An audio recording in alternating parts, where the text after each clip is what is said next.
fois qu'on a vu dans le chasse, dans Hazal, une suite de dégringolades. Dégringolades, dans quoi? Dans la situation de l'homme. La succession des parachiotes, on dit succession, elle signifie quelque chose. On parle de la Shemitah, ensuite on parle de celui qui vend son terrain, ses biens, ses esclaves, ses serviteurs, etc. etc. Là, Chazal nous dit quelque chose de terrible. Celui qui ne fait pas attention à la Shemitah, qui est a priori comme une de toutes les mitzvot de la Torah, Shemitah, il peut en venir à se vendre lui-même en tant qu'esclave, après qu'il a déjà vendu sa maison, ses biens, sa fille, en tant qu'esclave. Il se vend lui-même en tant que serviteur chez un goy qui va l'utiliser pour servir la Vodazara. Une dégringolade pareille, peut-être là, j'ai pas toute ma tête, mais je ne me rappelle pas qu'il y a dans une autre avéra de la Torah, une chose aussi terrible que quelqu'un il a fait quoi? Il a ramassé, il n'a pas travaillé sa terre, il a ramassé les fruits qu'il avait dans sa terre, les fruits de la 6e année, la 7e année, qui ont poussé la 7e année, et au lieu de mettre une grande pancarte sur son champ Efker, il a pris toutes les pommes et les a vendues au Shuk Mahane Yehuda. Il a dit Mistama c'est Shemitah, Kedushat Shvi'it, tout ce que tu veux. Voilà, qu'il a dit c'est Kedushat Shvi'it, 10 shekels le kilo. Il a vendu 10 shekels le kilo, ses pommes, comme toute l'année. Il en vient à vendre sa fille en tant que servante. Il en vient à se séparer de tous ses biens, il perd tout son argent. Et il se vend lui-même en tant qu'esclave. Allemand, il n'y a pas d'avéro de pire dans la Torah. Il faut comprendre. Et il n'y a que ici, dans ce domaine, que Hazal nous dit, il va dégringoler, dégringoler, dégringoler. Hazarbo mutab. Lo hazarbo, sauf chez Balide. Hazarbo mutab. Lo hazarbo, sauf chez Balide. Ça, comme ça. 6 ou 7 étapes. Qu'est-ce qu'il y a de tellement terrible dans la Shemitah, dans vendre les fruits de la Shemitah? La Shemitah, c'est l'épreuve de la Parnassa. Qui est l'épreuve de la Emouna. La Shemitah, c'est pas Stam. Un an, on ne travaille pas la terre. La Shemitah, c'est le Mifran. C'est les Mifran, c'est le test, l'examen, le contrôle. Une fois tous les 7 ans, on contrôle ton niveau de Emouna. Qu'est-ce que tu as fait pendant 6 ans? Tu as étudié Moussa, tu as été Ma'amin, que Enon Milvado, que Sakadosh Borou qui gère tout, c'est lui qui donne la bracha. On te teste une fois tous les 7 ans.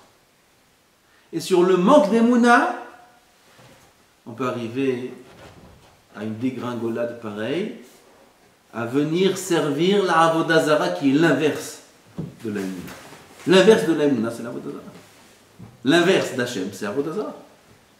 Il en vient à servir la Avodazara. L'inverse de la Emouna, si un homme ne fait pas attention à renforcer sa Emouna constamment, il peut arriver, Chas v'Shalom, à des choses graves. Et dans la paracha, c'est écrit que Am Israël pose une question à Dieu. Ils disent, V'chitomru, Manochal, Manochal, En lo nizra, V'lo ne'esof et tevoatenu. Qu'est-ce qu'on va manger? Hachem, il dit, la Torah dit, et si vous allez poser la question légitime, n'est-ce pas? C'est une question légitime. Tu me dis de laisser mon travail pendant 1 an, de fermer le magasin 1 an. 1 an fermer le magasin. Déjà Shabbat, je ne sais pas comment on fait. Et tu me dis maintenant, toute l'année c'est Shabbat. 1 an tu fermes le magasin, 1 an tu fermes l'usine, 1 an tu ne touches pas ton terrain. Et alors là vient la question légitime, mais ça vient, bon là on est avec toi, sans problème, mais qu'est-ce qu'on mange? Hein? Qu'est-ce qu'on mange? Comment on fait? Il répond à cette question. Qu'est-ce qu'il dit Hachem? Vetsiviti et birkati. j'en donnerai ma bracha, il y aura la bracha. La 6e année donnera pour combien d'années? Combien? Qu'est-ce qui est écrit dans la Torah? Où c'est écrit? Dans quel passouk? V'asat les shalosh shanim. 3 ans, c'est écrit dans la Torah. Les shalosh shanim. 3 ans, il y a besoin que la terre de la 6e année fasse pour 3 ans. Ça, le compte, il marche pas.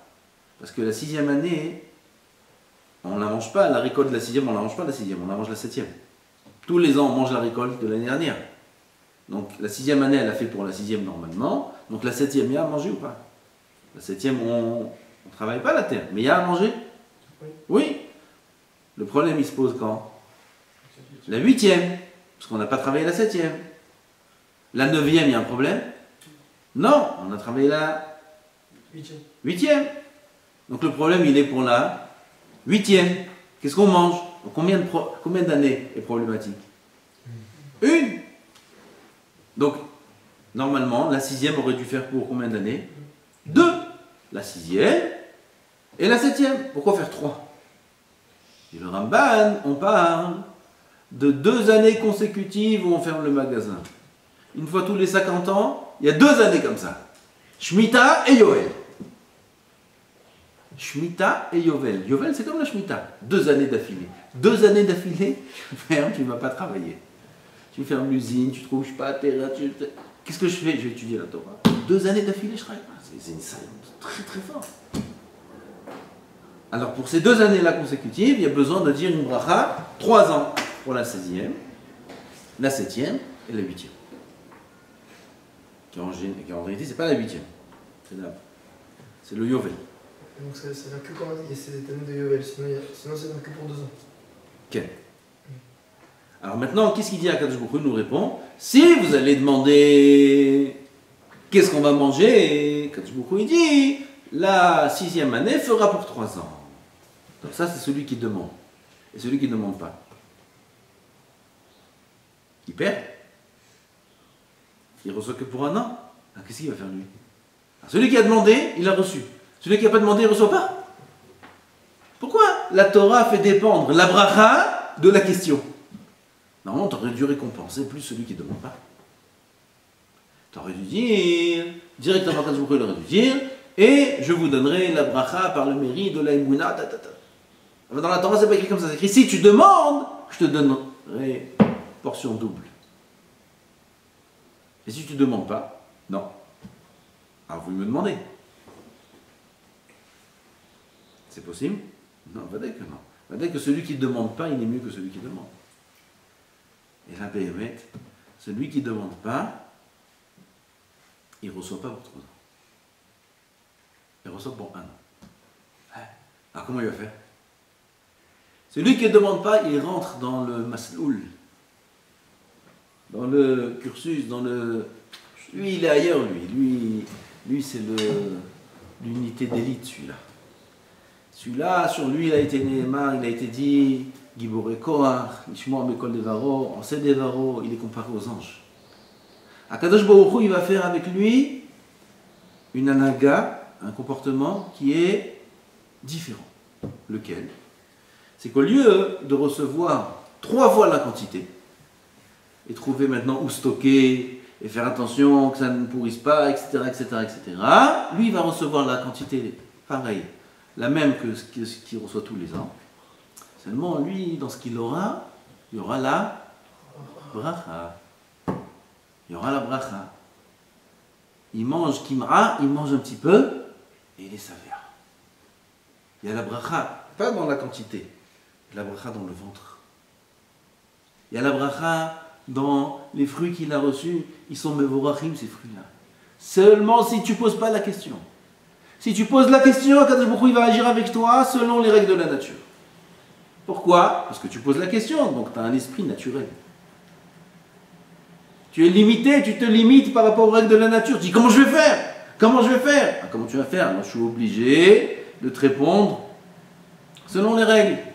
T'inquiète pas, tu auras 3 fois la quantité. Mais si tu ne demandes pas comment je vais faire, ça veut dire que tu es au-dessus. Ça veut dire que tu es ma'amine. Akadosh Baruch Hu, il va agir avec toi au-dessus. et il va donner la bracha dans ce que tu manges. Exactement comme il y avait dans la manne. Dans la manne, c'est écrit, au début, ils sont dans le désert à Botaï. Dans le désert, c'est terrible de vivre dans le désert. Qui sait, il n'y a rien à manger, il n'y a rien à boire, il n'y a rien du tout. Qui c'est qui va dire comment on va manger demain? Alors il y avait trois sortes de personnes.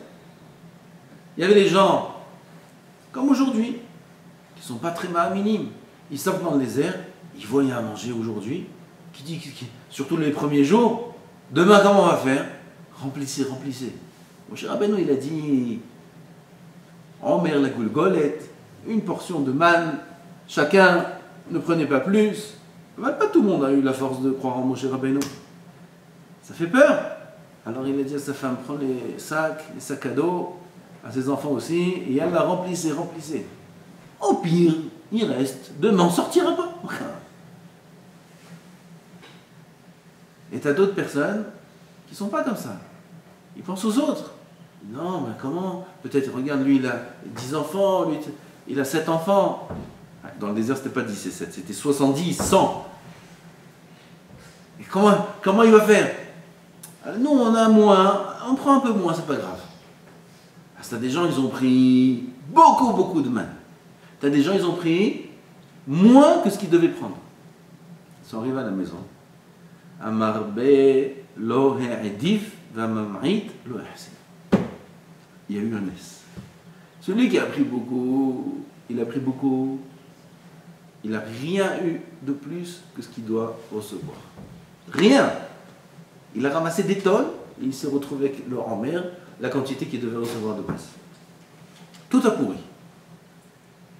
Mais le grand S, c'est que celui qui a pris moins, il a eu plus. C'est ça un S cadeau. En général, on comprend qu'on peut prendre beaucoup, on peut gagner beaucoup d'argent, et puis après, c'est pas ce qu'on est censé recevoir, c'est pas ce qu'Hachem a décidé pour nous, alors il va se passer des choses qui vont faire perdre l'argent. On peut acheter beaucoup de fruits, et puis les fruits vont s'abîmer. Ça, on comprend. Mais prendre moins et que ça devienne plus, ça existe une chose pareille. Vous avez vu une chose pareille? Ça t'est déjà arrivé, toi, Eliel, non? Non? Tu avais 100 € dans l'enveloppe, tu as ouvert, puis tu as vu 200. Ah, ça, Alvaï, ça veut dire que tu n'as jamais eu ça. Ça existe ça aujourd'hui? Boy, ça y est. Comme Maram Mefourech, que ça existe. Ça existe, pas pour les grands tzadikim comme Baba Saleh. Quand tu as bracha dans l'enveloppe, ouvre. Les billets vont faire des enfants. Non. Pas que chez les grands tzadikim. Chez les grands paysans.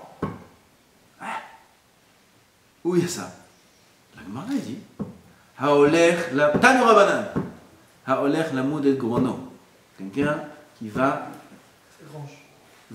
la moud. Il va maintenant peser, vérifier combien de tvoua il a récolté, combien est sa récolte. Yevoul, on dit en français, en hébreu. Yevoul. Il doit avoir un mot en français. Non, Yevoul, c'est le rendement de la récolte. Combien? Ah, on l'air la moudette gros nord. Maintenant, il a tout mis dans le goren et il va mesurer combien il y a. Alors, il fait une bracha. Selon certains, c'est Béchem ou Malchut. Il dit Baruch ata Hashem Elokeinu melech haolam anoten bracha bekerizeh. Il donne la bracha dans ce tas de blé. Madad, par contre, s'il a déjà mesuré, et après birer, a réseau de filat chav. C'est bracha levatala. Bracha levatala. Si tu as déjà mesuré, c'est bracha levatala. Alors, qu'est-ce qui est écrit ici? Venez, on s'arrête une seconde. Qu'est-ce qui est écrit là, dans cette Gemara? C'est la halakha lebazé aujourd'hui, gars. Qu'est-ce qui est écrit dans cette Gemara? Il est écrit dans cette Gemara comme ça. Que si on a déjà pesé la quantité de récolte, on a trouvé 1 tonne. Il y a eu 1 tonne de blé cette année. Voilà le rendement de l'année. Et maintenant on vient pour dire Ribono shel olam, envoie la bracha. Ça c'est fini. Ça tu peux pas faire une fois que tu as pesé. Par contre, avant de peser, tu peux. Pourquoi? Il y a une différence. Pourquoi si j'ai pas pesé, il peut y avoir des changements? Réponse? Oui. Befadaï. Befadaï. Merde! Ça se trouve, il y avait là-bas 800 kilos. Et maintenant qu'il a dit Baruch ata Hashem anoten bracha bekel gizeh, il va peser, il y aura 1000. Ok, voilà, la Khanemase aujourd'hui, ce n'est 50. Ça m'a foutu ma amine pour ça. Et ce degré d'émouna, c'est pas un degré d'émouna qu'on demande de grandes sadikim. Elle a de n'importe quel juif. Les amines, les émouna, shlema, qu'il n'y a aucun sens à la quantité. La quantité n'a aucun sens. Combien tu gagnes, ça n'a aucun sens. Qu'est-ce que tu fais avec ce que tu gagnes? Tu es heureux de ce que tu gagnes. Là, on commence à parler de choses intéressantes. Mais combien tu gagnes? Ça n'a aucun sens. Regarde celui qui dit, miskin, celui-là regarde. Il gagne 1000 euros par mois, 1500 euros par mois, il travaille dur, comment il vit, comment il fait? Bah, je parle pas des avrichim. 1000 euros, c'est...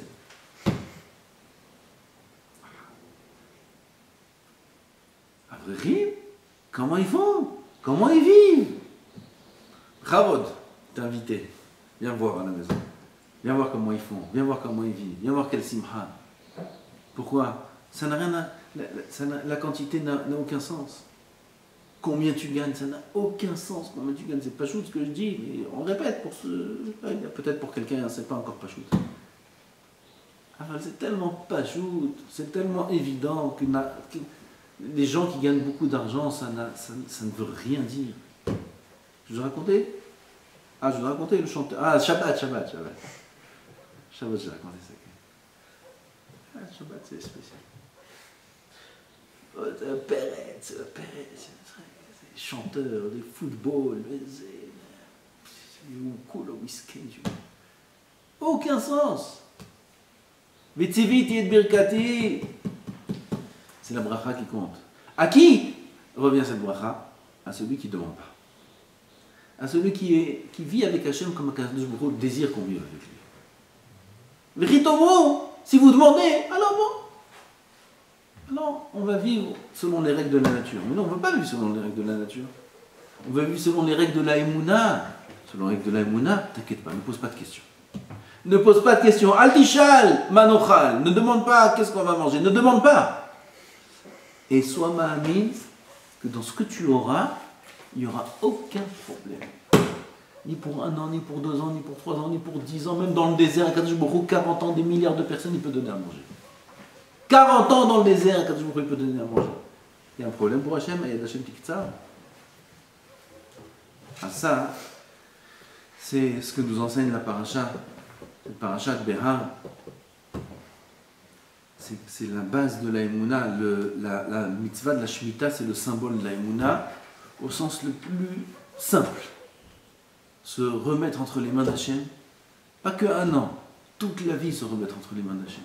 Ne pas avoir peur pour la parnassa, ne pas avoir peur pour l'avenir. Tout ça, c'est ce qu'ils nous ont mis dans la tête à l'extérieur. C'est les goïms qui parlent de ça. Les goïms, ils ont peur de l'avenir. Nous, à Missam, on n'a pas peur de l'avenir. Alors, on a été éduqués peut-être aussi un petit peu dans ce sens-là. Oui, il faut étudier, comment tu vas faire, comment ci, comment ça. Il n'écoute personne, il devient un vrai. Et après, ses parents, ils viennent, ils sont contents. Et tout va bien. Ils sont hyper contents. Et comment tu fais? Voilà, je fais. Tu vois comment je fais? Voilà, bravo. Tu veux m'aider aussi, bravo. Donc, c'est faux. C'est faux ce mode de pensée-là. Comment on va faire? Il faut une situation. Befadaï qu'il faut avoir la tête sur les épaules. Befadaï qu'il faut raisonner de manière logique. Ça, c'est pas shoot. Dans la Torah, c'est pas de faire des choses qui sont contre la ishtadlout et les règles il faut se comporter selon ce que le monde, la manière dont le monde fonctionne, comme ça le Rambam dit, avant de ne pas s'inquiéter, ne pas prévoir. Si je ne vais pas faire comme ça, comment je vais faire? Hazal nous disent, celui qui a de quoi manger aujourd'hui et il dit qu'est-ce que je vais manger demain, déjà il est rentré dans la catégorie de Katne Amana. Hazal, Khatrou, parce que t'as dit, il a de quoi manger aujourd'hui. Combien il a? Combien il faut pour manger aujourd'hui? 20 shekels, ça suffit? Non, pas pour toi. 20 shekels, ça suffit? Il faut 2. 20 shekels, c'est beaucoup. C'est combien de pitotes tu peux acheter avec 20 shekels? Et combien de houmous? Pita houmous, 4 shekels. Ça suffit. 20 shekels, c'est beaucoup. Matin et soir, 8 shekels. Pita houmous. Il a de quoi manger aujourd'hui. Le bonheur sur l'âme, il a 10 shekels. C'est tout.